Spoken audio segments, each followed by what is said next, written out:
welcome back. We're back. Episode, who knows, but part two with Miss Day Mariyah.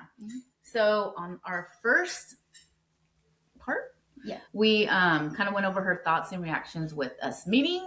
We talked about how it's been since then, and she gave a lot of her perspective and advice for us parents, since she's the one that actually went through it. Yeah, so some of the things that stuck with us from the first conversation we had, or stuck with me, was we were trying to go back on some memories, that she had, maybe, that she remembers from being with her dad and their family, or being with me and my family.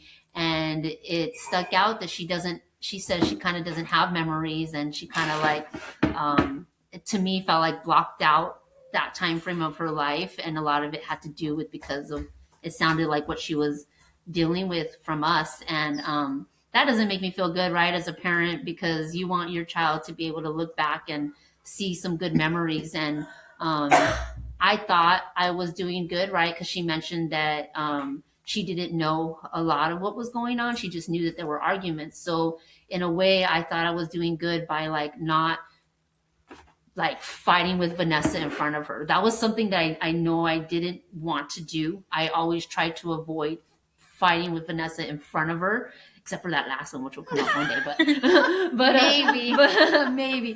But still processing. I'm just kidding. Even with her dad, I rarely fought with him in front of her. Like, I don't think she can say that she ever heard her and her dad and I fight or even raise our voices to each other. Like, it was just something that I never wanted to do in front of her. But then I obviously missed a really huge part, was that I also avoided conversating with her about how she was feeling, and I think that blocked out all of those memories, I guess, that she felt she could have had. So I just want to say sorry. I say sorry a lot. She tells me I say sorry because I do. I'm sorry to my daughter as a child. I'm sorry to myself as a young mom, that was learning how to navigate this. And so, it's like, I want, cause I have good memories too. Like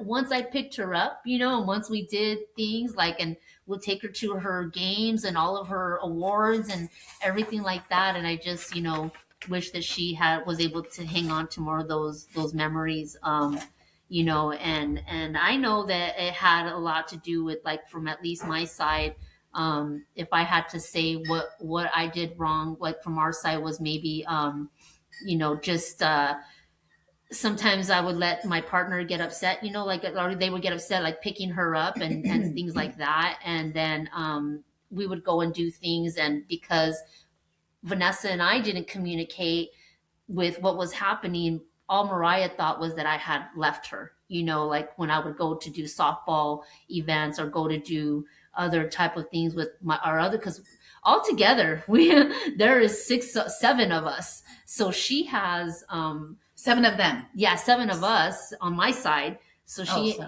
altogether, 7. I was thinking 7 sisters, 3, 7 my sisters. 3. I have 6 sisters. 7 6 sisters. Yeah. When I was married, she had 7 siblings. I had 9 siblings. I have a lot of siblings. Okay. I am the oldest between my half sisters. I don't consider them half; they're my full sisters. You'll never hear me say that. But I guess if you're looking at it like that, that's what it is. I'm the only one between my parents. I have 3 sisters on my mom's side, 3 sisters on my dad's side. I'm the oldest between both.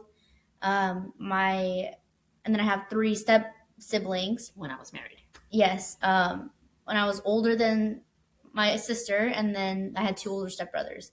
So I had a lot of siblings, and during that time, it was just a lot of, like I mentioned in the first podcast or first part, I felt like both sides were busy with the kids that they had with those families that they were creating.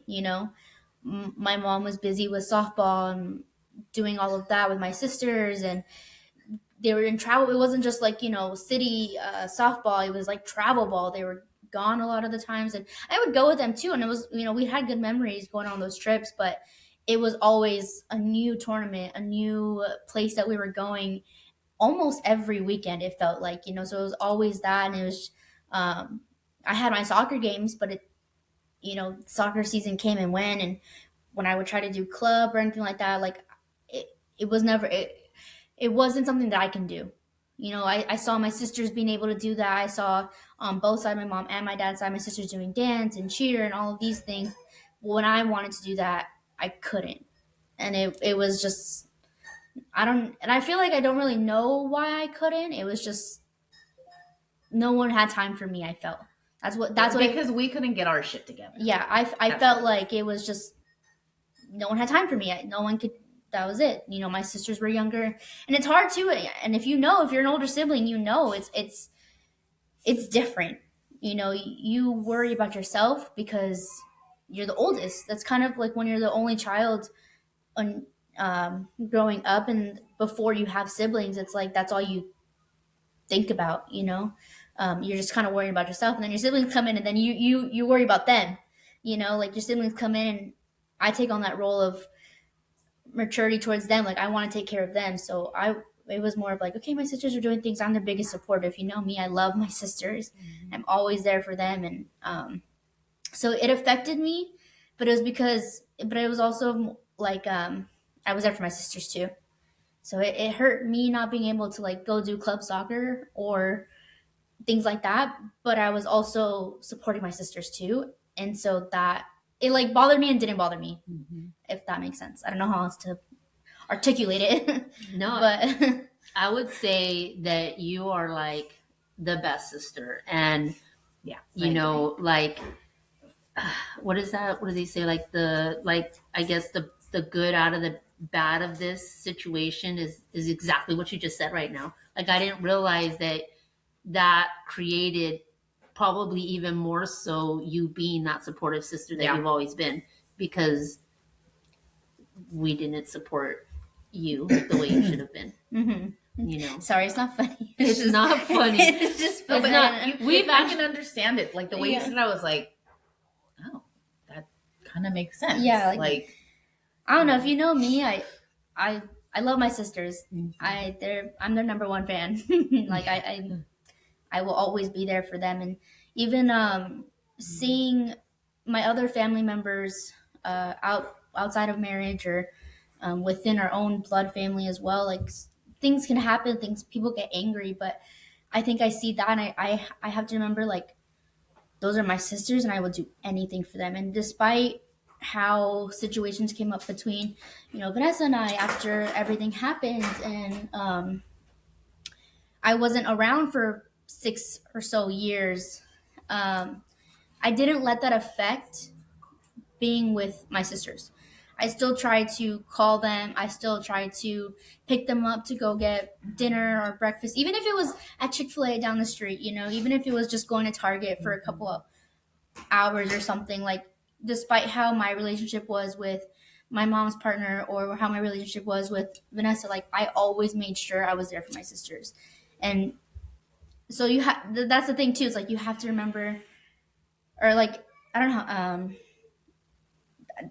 it hurt me, but I never let it affect my siblings. Like I love my siblings. If you know me, I love my sisters. Yeah. And I think that by you doing that, like, and everything, like, because we're not factoring in the fact that it wasn't just us that met, but your sisters met for the first time. So her sisters met as well. Like, and everything that Mariyah has 6 sisters, but like she does something for every single one of them, like their birthdays, like Christmas and Easter, all those things. She'll make them all a basket. She'll make them all like something. So I feel like that the way that you kind of like built that when they met each other for the first time at the baby shower, like that was the first time that they all met each other, and they're all the same age. They're like a few months apart, and it was very natural.